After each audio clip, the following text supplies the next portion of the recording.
Hello my dear students and welcome back to Balaji online classes. Today I Fezia Kridwai is here to illustrate chapter number 15 Light of class 7 science. So after reading the title of this chapter, the first question that pops up into your mind is that what is light? Light kya hoti hai, right? So light is basically a form of energy. Light is a form of energy that gives a sensation of sight. That is what light is. And light always travels in a straight line. And this movement, this propagation of light into a straight line is called as rectilinear propagation of light. Then we have reflection of light. Reflection क्या होता है? इसमें क्या होता है? कुछ certain situations होती हैं that we are going to discuss. First ये होती है the ray of light may be returned by the second optical movement into the first optical movement with a change in angle, and this phenomena is called as reflection of light. कभी कभी क्या होता है कि जो ray of light होती है वो जब एक मीडियम से दूसरे मीडियम में जाती है, ठीक है, तो क्या होता है दूसरे मीडियम में पहुंचते ही वो वापस रिफ्लेक्ट हो जाती है, वापस आ जाती है, ठीक है, पहले मीडियम पे. और इस जो फिनोमिना होता है, ये जो प्रोसेस होता है, इसे हम कहते हैं reflection of light. Then the ray may also be get absorbed by the medium. This is also something that we usually get. Then the ray may pass through the second optical medium with a change in angle, and this phenomena is called as refraction of light. जब light जो होती है वो पास हो जाती है दूसरे medium से, बट उसका एंगल चेंज हो जाता है, तब उसे हम कहते हैं रिफ्रैक्शन ऑफ लाइट. और ये जो तीनों प्रोसेस होते हैं, ये कभी कभी क्या होता है साइमल्टेनियसली एक ही साथ होते हैं. मीन्स जो कुछ पोर्शन है लाइट का वो रिफ्लेक्ट हो रहा है, कुछ जो है वो अब्सॉर्ब हो रहा है, और कुछ जो है वो रिफ्रैक्ट हो रहा है, ठीक है. तो ये तीनों चीजें एक साथ चलती रहती है. Reflection is that phenomena which causes the formation of images. There are a few basic requirements for reflection to take place. That is, first is the source of light, and second is a shiny surface. A shiny surface which basically reflects the ray of light. Then जो rays जो होती हैं that basically originate from a source of light are said to be incident rays, and the rays that get reflected from the surface are called as reflected rays. So we have two kinds of rays, incident rays and reflected rays.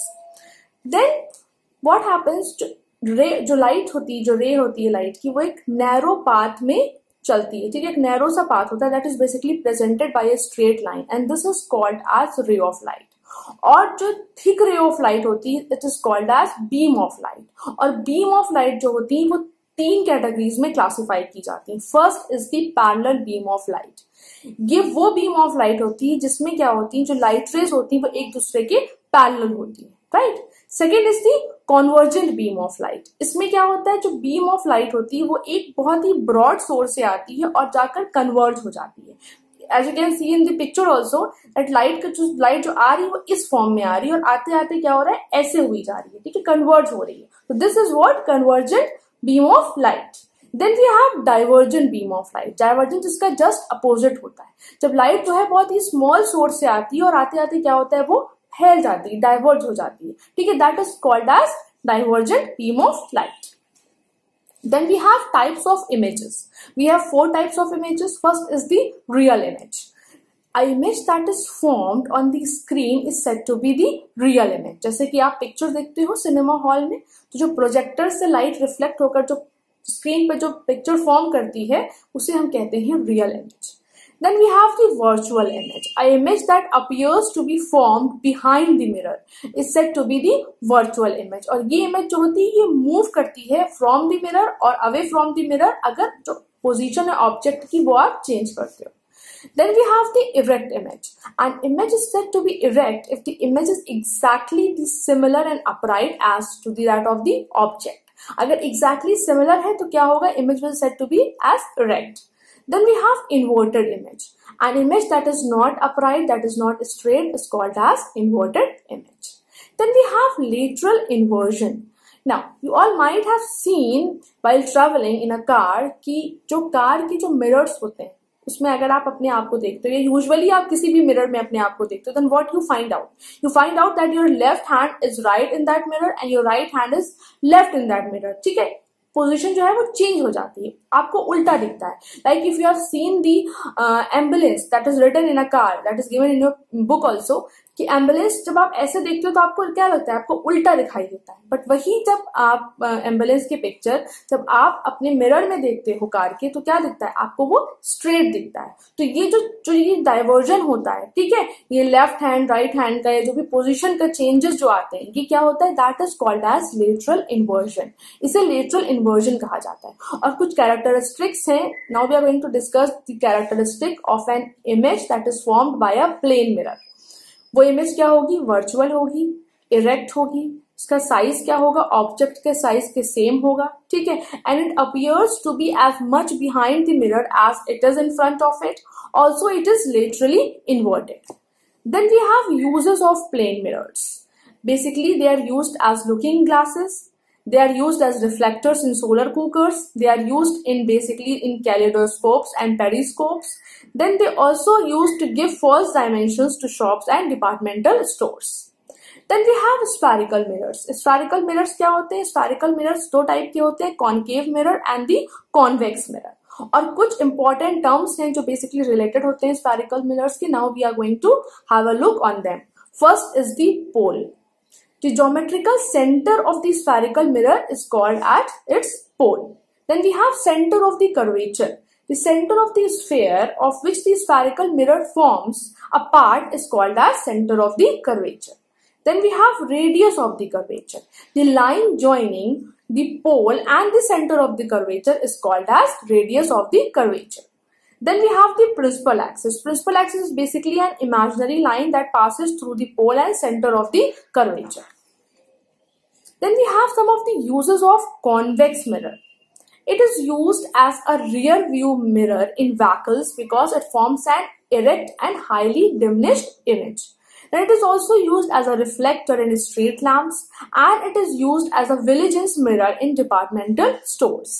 Then we have some of the uses of concave mirror. Basically, it is used as a shaving mirror.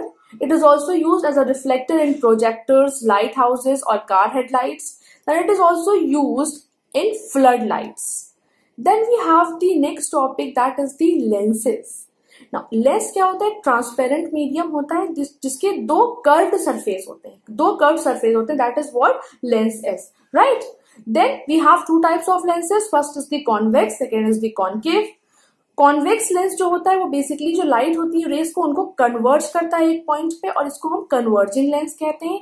While जो हमारा concave lens होता है वो क्या करता है, वो ray of light को डाइवर्ज करता है, और इसलिए इसे हम कहते हैं diverging lens.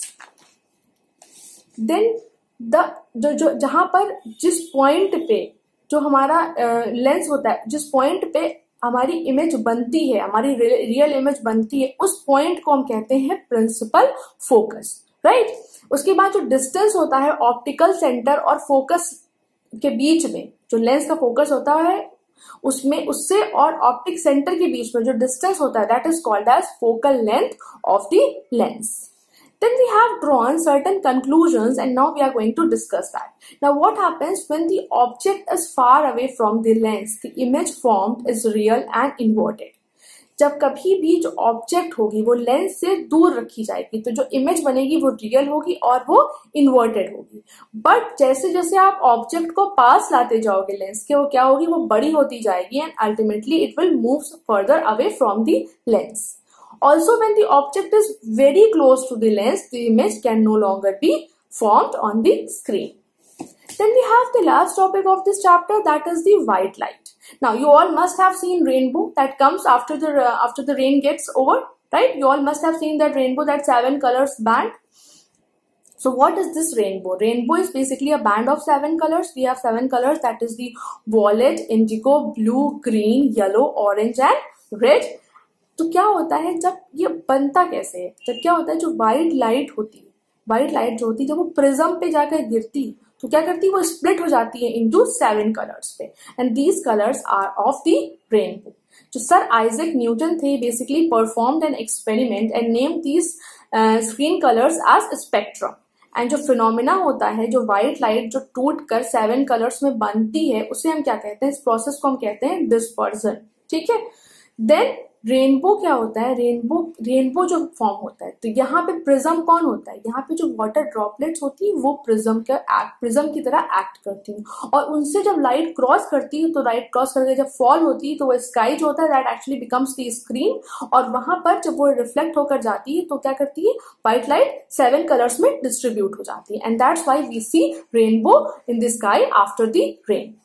So with this topic class, your chapter gets over here. Now you have to read this chapter thoroughly. You have to understand the content of this chapter. You have to learn all the difficult words along with their meanings and spellings. You can get the notes of this chapter through School Mitra app. So kindly download those PDFs and complete your work.